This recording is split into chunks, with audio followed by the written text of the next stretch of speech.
Mampitomboana ho aminareo hatrany ny riavana ny fahasoavan'i Jesosy Kristy Tompontsika, izay lohan'ny fiangonana. Amen.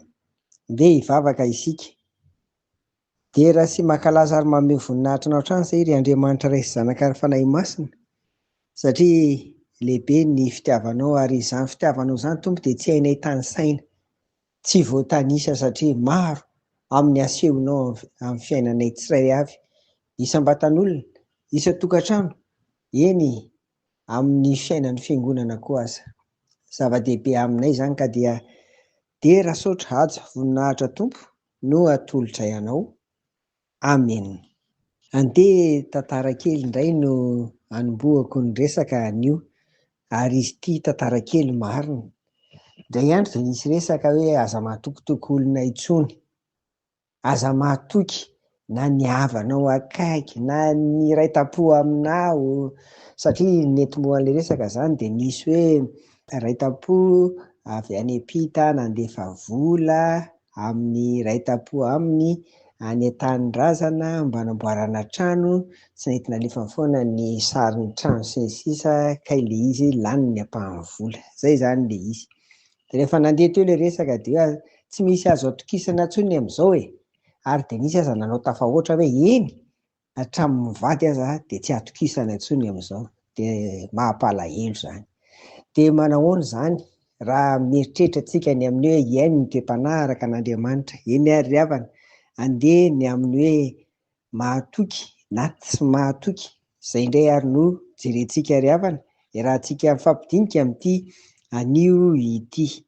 Eny tokoa ny fananana toetra tsy mahatoky dia mety hanimba na hanamaloka ny toe-panahy araka an'Andriamanitra izany. Inona moa no entina hisarihana ny saintsika ao anatin'izany? Ny olona tsy mahatoky dia izao: mora mivadika, tsy mitana ny teny nataony, rehefa iny dia eny, rehefa tsia dia tsia.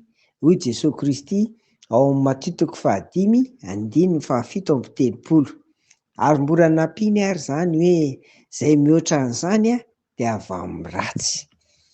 Misy andinihana azy tsara izany hoe ahoana izany olona tsy mahatoky izany, tsy mitana ny teny teneniny, vadibadika, tsy hitanao hoe atao ahoana.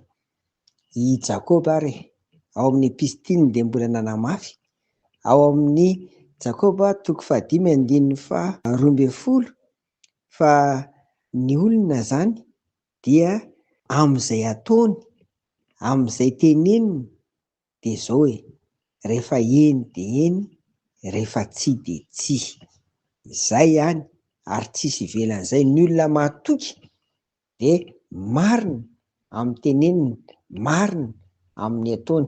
Tsy olana mihitsy raha tsy ho vita dia miteny hoe tsy vitako ilay izy, fa tsy eny atao ilay izy nefa avy eo tsy atao. Zay izany ilay hoe mahatoky na koa hoe tsy mahatoky.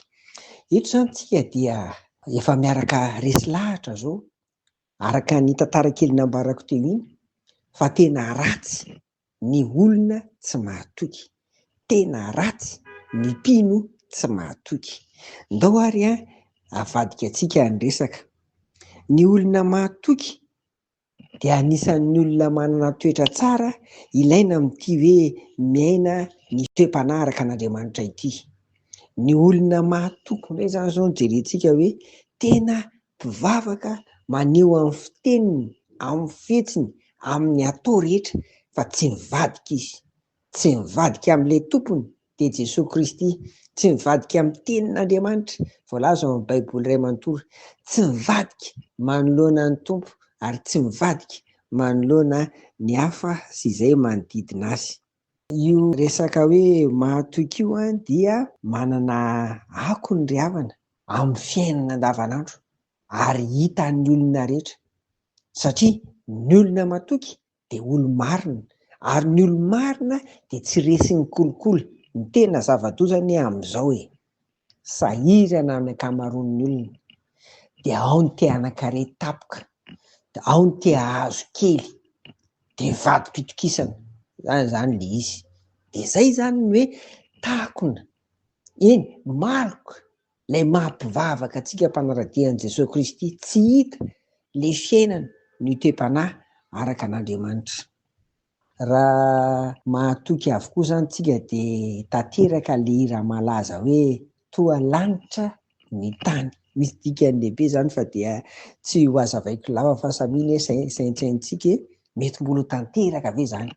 Misy moa zany ireo milaza fa tsy ho tanteraka intsony zany, ary kosa mbola manantena fa raha mbola miasa ny fanahy masina, indrindra amintsika mpivavaka, ary indrindra koa tsika mitandrina mafy mba tsy hoe rehefa sedraina amin'izao fiainana zao le mahampino mahakristiana anao de lasa tsy nahatoky ianao. Zava-doza izany. Jesosy Kristy dia nanome teny fampanantenana ho an'ny olona mahatoky. Hitantsika zany amin'ny Matthieu 10:20-24 ka hatramin'ny 30. Ny olona mahatoky io izy de miditra amin'ny fifalian'ny tompo, fa ny tsy mahatoky nandevina talenta de any amin'ny fahaverezana zany. Ry havako, tsy izany ihany fa hatrany amin'ny Apokalipsy koa 2:20 de zao: zay maharitra hatramin'ny fahafatesana mijoro tsara izany dia reny le atao hoe mahatoky hatramin'ny fahafatesana dia handray ny sarobonahitra fiainana izy. Apokalipsy 2:10 no ahitantsika an'izany. Ry havana, ialao ny tsy mahatoky, sahia mijoro amin'ny fahamarinana, fa izany ny tena fiainana ny toe-panahy araka an'Andriamanitra ary takizy izao vaninandro iainantsika izao. Mahireza ary eo amin'ny tompo sy amin'ny herin'ny fahirezany. Amen.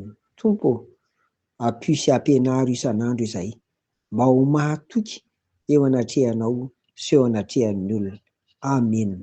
Ho aminareo ny fiadanan'i Jesosy. Amen.